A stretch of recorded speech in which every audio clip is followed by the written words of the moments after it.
చుట్టూ పచ్చని కొండలు, ప్రశాంత వాతావరణం మధ్య ప్రకృతి ఒడిలో వెలసిన చదువుల తల్లికి అడుగడుగునా కష్టాలు తప్పడం లేదు. నవ్యాంధ్రలో ఏకైక సరస్వతి క్షేత్రమైన కర్నూలు జిల్లా కొలను భారతి అభివృద్ధికి ఆమడ దూరంలో అసౌకర్యాలకు నిలయంగా మారింది. బాసర తర్వాత ఆ స్థాయిలో పేరు తెచ్చుకున్న ఈ ప్రాంతంలో కనీస వసతులు కరువయ్యాయి.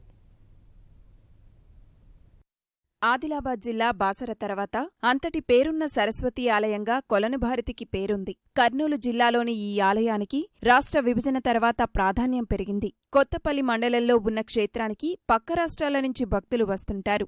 ఉత్తరాయణ మాఘశుద్ధ పంచమి రోజున సరస్వతీదేవి జన్మదినం పురస్కరించుకుని నిర్వహించే వసంత పంచమి వేడుకలకు ఎంతో ప్రాశస్త్యముంది. వేల సంఖ్యలో భక్తులు ఇక్కడికి రావడం ఆనవాయితీగా సాగుతోంది.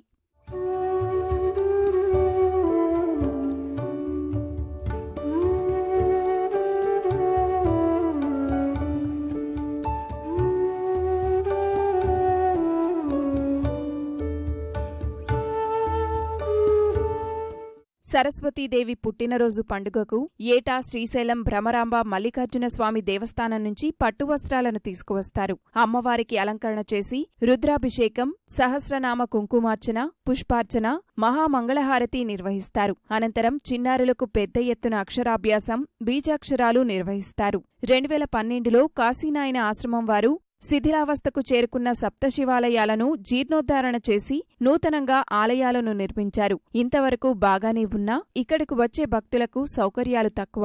కనీసం తాగునీటి సదుపాయం లేక సందర్శకులు నానా ఇక్కట్లు పడుతున్నారు. ఈ కొలనుభారతిలో సరస్వతి అమ్మవారు 11వ శతాబ్దంలో వెలిశారు. ఇక్కడికి రావడానికి రహదారులు సౌకర్యం తక్కువగా ఉన్నది. అక్కడ ఆదిలాబాద్ డిస్టిక్లో బాసర్ల దగ్గర ఒక అమ్మవారు ఉండేది. ఇక్కడ మన ఆంధ్రప్రదేశ్లో ఆత్మకూరు తాలూకా కొలనుభారతి అమ్మవారు ఉన్నారు. మంచి మహిమగల అమ్మవారు. ఇక్కడ పూజించడానికి మేము వచ్చాము. రోడ్డు లేదు కానీ ఏదో అమ్మవారి భక్తి నుంచి అందరికి రావడం అయితే వస్తున్నారు, అట్నే వస్తున్నారు. గవర్నమెంట్ వాళ్ళు పునస్కరించుకుని దీన్ని ఏదో ఒకటి మార్గం చేసి మంచి మార్గాలు నిర్మిస్తే ఇంకా మంది రానికి బాగుంటుంది. మంచినీళ్ళ వసతి లేదు, అని చేస్తే బాగుంటుంది. బాసర తర్వాత రెండవ ప్రసిద్ధిగాంచిన సరస్వతి మాత ఇక్కడ వెలిసింది.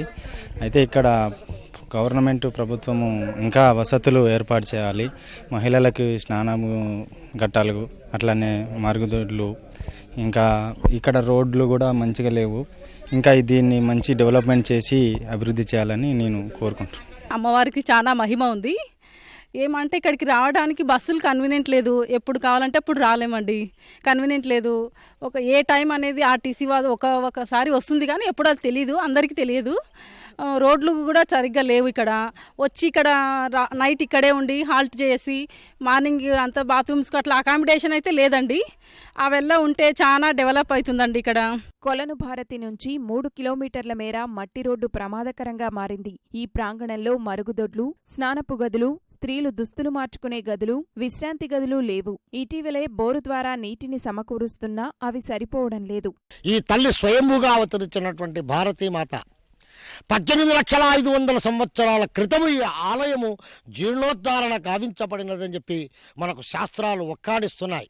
అటువంటి ఈ తల్లి చెంత మాఘ శుద్ధ పంచమి నాడు అత్యంత వైభవంగా ఎక్కడి నుంచో ఎన్నో రాష్ట్రాల నుంచి కూడా, విదేశాల నుంచి కూడా ఇక్కడికి వచ్చి అక్షరాభ్యాస కార్యక్రమాలు నిర్వర్తించుకుంటారు. ఈ శానిటేషన్ కానీ, ఆర్డబ్ల్యూఎస్ డ్రింకింగ్ వాటర్ కానీ, అంటే పంచాయతీరాజ్ డిపార్ట్మెంట్ ఇది కానీ ఆల్ డిపార్ట్మెంట్ కోఆర్డినేషన్తో అభివృద్ధి పనులు చేయుటకు ప్రతిపాదన పంపడం జరిగినది. నవ్యాంధ్రలో ఏకైక సరస్వతీ క్షేత్రమైన కొలనుభారతి అభివృద్ధికి ప్రభుత్వం చర్యలు తీసుకోవాలని భక్తులు కోరుతున్నారు.